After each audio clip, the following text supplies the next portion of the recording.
This is All Rats with Team 4545 League, analyzing the game between Sock Monkey and Burnsy. This was played in team event number 53 in the first round of the playoffs. Let's have a look. Okay, first off, what I note is we've got a 200 rating point disadvantage for White. So with that in mind, White should probably be happy with a draw. Don't know how the team standings were. They didn't mention it in the when they nominated this game, but let's have a look. Okay, so far, so Grandmaster-ish. Okay, I guess this is what, the London attack or something? The Tory attack? I don't know. And there's nothing wrong with the way White's playing this. It's a very slow system that should give him an even position at the worst. And if White wants to achieve a draw against a higher rated player, this is a good opening to do that. Okay, White's getting his pieces out. And at this point, White kind of just panics, I think, and just goes into an uncertain mode here. He doesn't have any rhythm to his game after this. Okay, what he's done is in 6 moves, he's developed all 4 minor pieces, which is great. And he's ready to castle. His queen can come up to e2, and his rooks will be connected. And White will have accomplished everything that I mentioned that players should strive for in the opening. Development. When you have your pieces development, they work together, and you can go on and have a good game. And if you don't get your pieces developed, then you get a bad game. And so what happens here? White just kind of like self-destructs. I guess there's this misconception of players just to trade knights for bishops, and that's what White's trying to do now. He figures if he gets rid of if he can get rid of that bishop, either one of those bishops for a knight, that he's gotten something out of it. But to do this comes at a price, and that price is development. Okay, that's just a general rule. If you're going to go after bishops for knights, you're giving up development. And so just perfectly logical here is just a castle. Like I say, if White castles, he's got everything in the world to look forward to as for possibilities in this game. He can just continue his development and be happy as a clam. He can play c3, he can play for c4, his rook will come to the c file, his queen can go to e2 and develop, it can come out to c2 or b3 or even a4, and Black's certainly not doing anything at all to the White position here. It's rock solid. Okay? If you develop, good things happen. So let's go on. What White does is, like I say, he misfires. He kicks that bishop. Now, does the bishop need to be kicked? No, not at all. How can Black exploit that pin? Let's talk about that. Maybe somehow we can get inside you guys' mind and figure out why that bishop needs to be removed from that square.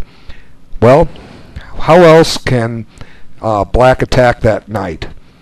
Well, I'm looking. I'm not seeing it. The only thing I can possibly see is to prepare for a plan of e5 and e4. But that's not happening anytime soon, and White's got ample time to prepare for that. Okay? So with that in mind, let's try to do that plan for Black and see what happens. Okay?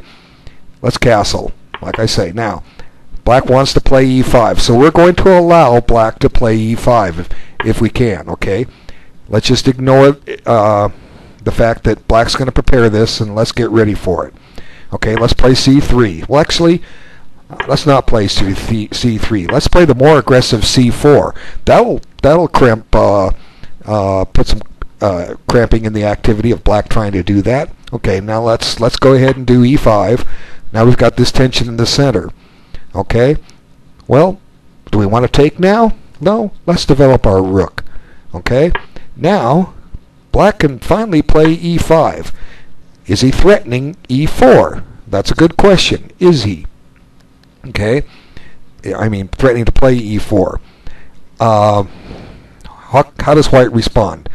Okay, he can, if he takes on d5, it looks like Black can get away with e4. Okay, right? Black's got 2 defenders of that pawn. White only has 2 attackers, and White looks like he's going to drop a piece unless I miss something. Okay, but what else can White do? Well, White can play play this move. Okay, this is perfectly fine.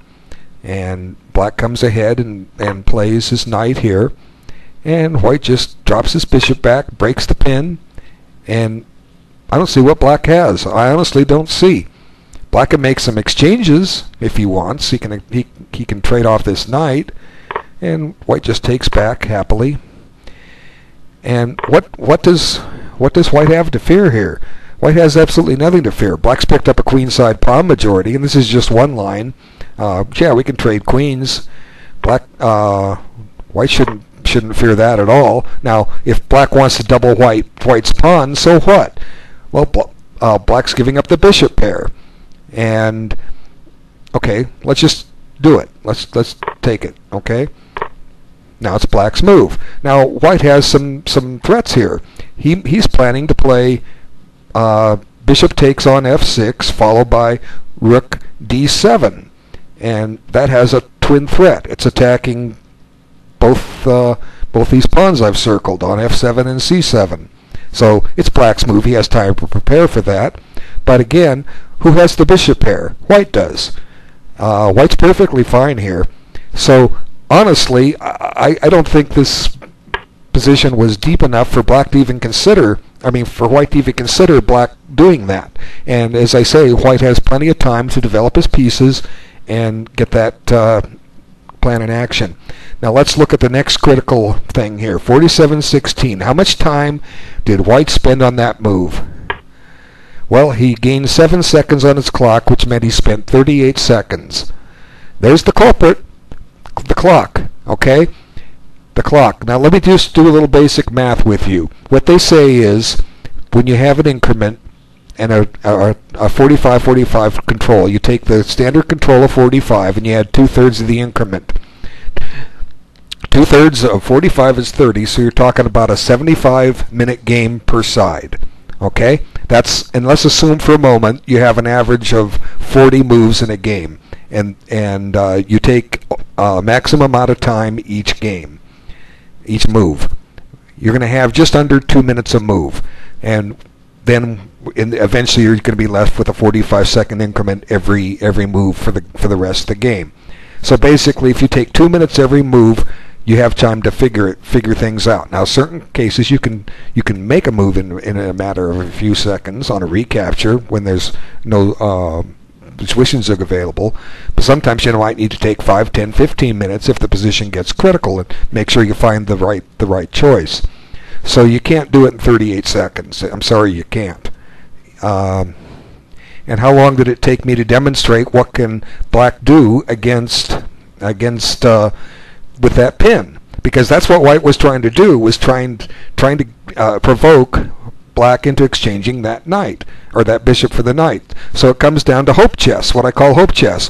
White's hoping with h3 that black will oblige him and play bishop takes knight, and after knight takes bishop, white has the bishop pair. Hooray!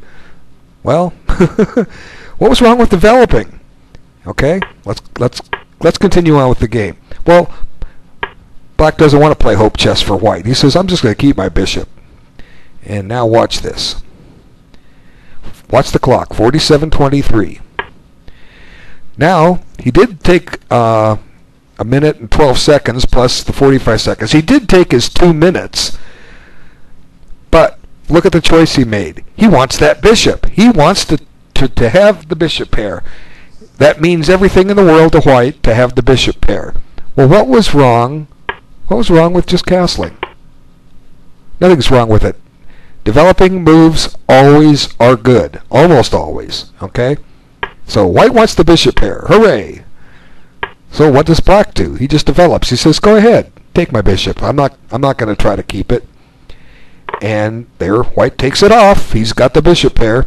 And what he's now done is he's developed the black knight for him. Okay? Let's suppose white keeps his knight there and does what I've been saying all along, castles. Did that knight get developed? Nope, it sure didn't. And it's not going to get developed on d7 unless one of two things happen. Number one, white takes it and develops the piece for black, or black chooses to put the bishop on e8 or c8 so that he clears the square d7 for his knight. So there was no hurry to take that bishop. If black wants to waste time saving it, let him. Okay? Let him. Bishop e8. Okay? Now, white has some happy choices here. He could play f4. Okay?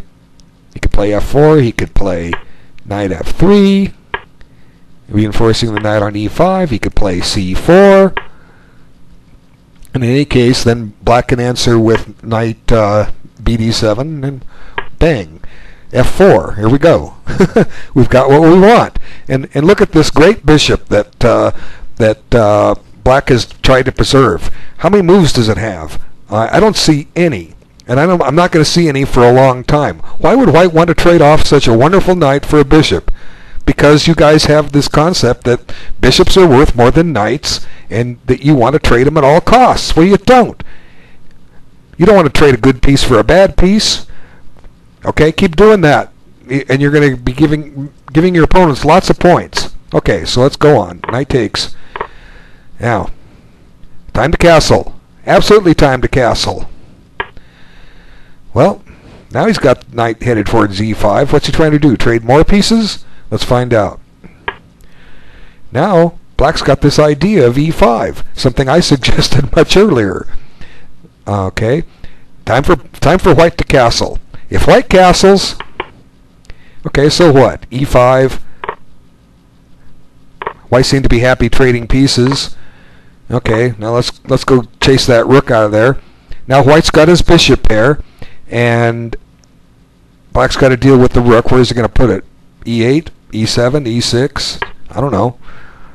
It could be any square could be a negative. It could get attacked if it's on eventually if it's on e6 or e7 or just get in the way. And on e8, it's not able to double on the e file unless it moves back up to e7 or e6. Meanwhile, white can continue on his way with his ideas here. c4 gets some open up some lines here. You got to watch this long diagonal, but it's not necessarily a problem yet. It might be. Yeah,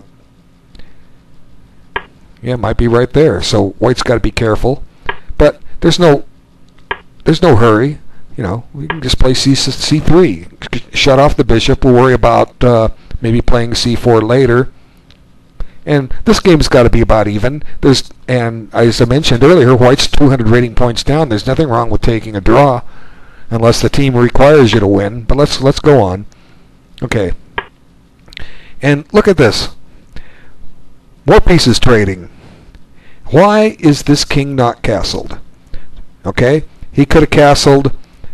That's the 5th consecutive move that white could have castled and didn't. Why not? At least he's taking a little more time now. His clock's starting to wind down. He spent about 8 minutes, over 8 minutes on that move. He must be playing hope chess. He's hoping for something that black will oblige him. Well, he exchanged, so certainly white had to see that possibility. Now he's got an attack on the knight, and now double attack. The pawn is double attack. So what's white going to do? f4. Okay. Now this was a couple moves that white couldn't cast because he had to deal with things that were happening in the center.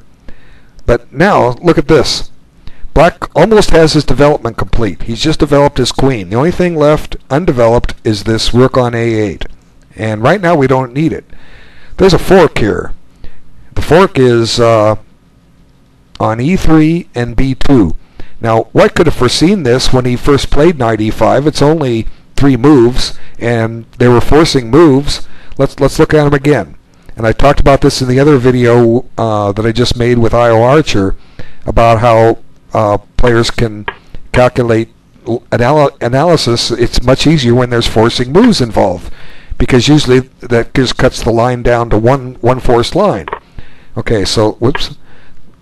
So when white played knight e5, he had to consider this. Now he has to retake. Now the knight's limited on where it can go. It can go to e4, h5, and d7. Okay, when it goes to d7, it's attacking this pawn. How are you going to deal with it? Well, it's doubly attacked. You either have to sacrifice it on e6, and sometimes that works, but it doesn't seem to make much sense in this position. You either have to guard it with that or this. And now you have to just carry on and see one more move. Queen b6, a double attack. Okay? So it's with 8 minutes on his clock, there was ample time to see this combination, or this continuation. So guys are just gonna have to calculate it a little bit better. Look for moves that create threats, and there's one. Now White's got a double threat to deal with. What's he gonna do? Well, let's consider candidate moves. One is just a castle. Okay, something I've been saying for a long time. It comes at a price. Okay, you're giving up a pawn with check, and at least the king's out of the way, and White's given up a pawn for this, though. But White's got some potential here. He can chase the queen out, and if this bishop were guarded, which it isn't, but it could be, queen can go to g4, then you're maybe threatening a discovery on that queen. White's got some possibilities here, but it's Black's move. Black has time to prepare for all that, and one simple way to prepare for all that is just come back here, get the queen out of danger, and go attack a pawn. Although maybe it's a pawn that White could give up. So castling was certainly a candidate move. What else did he have? Well, we can give up this pawn. Okay, let's give up the knight pawn. Okay, now we'll castle. See, I've been trying to castle for a long time. Now the idea is to park this rook on f1 on b1 and get this pawn back. But it's Black's move. He's got time to deal with things. He can just retreat the queen. And although now White will use this rook most likely, and the queen probably runs back to c7. Doesn't have to. Could go to a5, but goes back to c7, and White just dropped a pawn for nothing. Okay, so there was a couple candidate moves there. Queen f3 with similar ideas. What does White do? He finds this interesting move. How much time did he spend on that? Okay. Well, the first drawback he spent about 8 minutes on it, 7 minutes. The first drawback with that move is it now prevents White from doing what I've been begging him to do for the last half dozen moves or so, is castle. Okay? That's the first drawback. The next drawback is, well, I guess it's hope chess in action. You're hoping for this, but I don't know, Black has an exit check to get out of this. Okay? Certainly White can see that. So that's a possible candidate move, but Black finds a better move. He just takes this pawn off. And now how much time does White take? He didn't take much time at all. He took his increment a little bit more, because he only lost 36 seconds on his clock, so he spent 81 seconds on the move. But unfortunately, this just allows a one mover that Black found. What was his alternatives? Bishop e2, and we just run into the same problems. Black's going to grab this pawn here, or look around and find something better to do. Maybe swing this rook to d8 and have discovered threats against the queen. Okay? So he takes, and then Black has this check, which it's a fork. You know, the queen's attacking the king, it's attacking the bishop on e4. And here White's playing hope chess, hoping for a queen trade, but Black's not going to oblige. And now the king's in check, and why is White in trouble? Because he didn't castle. He went to trade pieces, and he went and spent all his time trading pieces and left his king open. Okay, now f1 would have been safer, because now Black says, "Oh, look at this! If I can get that file open, I've got a pin." So Black finds a subtle way to do it, threatens a discovery. I guess what White needs to do is park the king over here, but the discovery is still coming, right? So what does White do? Oops. Okay, White plays here and just allows a discovered check. And there it is. And this is getting gruesome quick. Looks like white only has one good move, if it's even good, king c1. And now it's black's turn to have some more fun. And he brings his knight into play. Now b2 is under attack. How are you going to deal with that? And black's also threatening to put a rook on d2. So rook d2 and bishop takes b2. Those are both threats. How does white deal with it? He counterattacks the queen. Well, unfortunately, the drawback with that is that black has a check, can take with this with a check, and then figure out what to do with the queen. And that's exactly what he does. And now we got a happy choice here. Black's got all his development going, and look at the white king. He's on b1. He could have been on g1 if he had castled. Now look where he ended up. And not only is he in danger over there, the rook on a1 is shut in. Black doesn't even have to take it yet. It's not going anywhere. He doesn't have to take it. He can just improve his position. Rook d2. Well, now you can't play rook d2 yet. The queen's hanging. We got to do something with the queen. What's he do? Oh, he takes the rook. The queen's not hanging. And we have a checkmate. Well, what's the basic rule? Two basic rules. Development, number one. Number two, use your time. You have it. It's a 45-45 league. Good game by Bernsey. You did great with what was given to you. White certainly gave you every opportunity, and you found good moves. So I thank everyone for taking the time to watch this, and I look forward to making more videos for you real soon. Take care.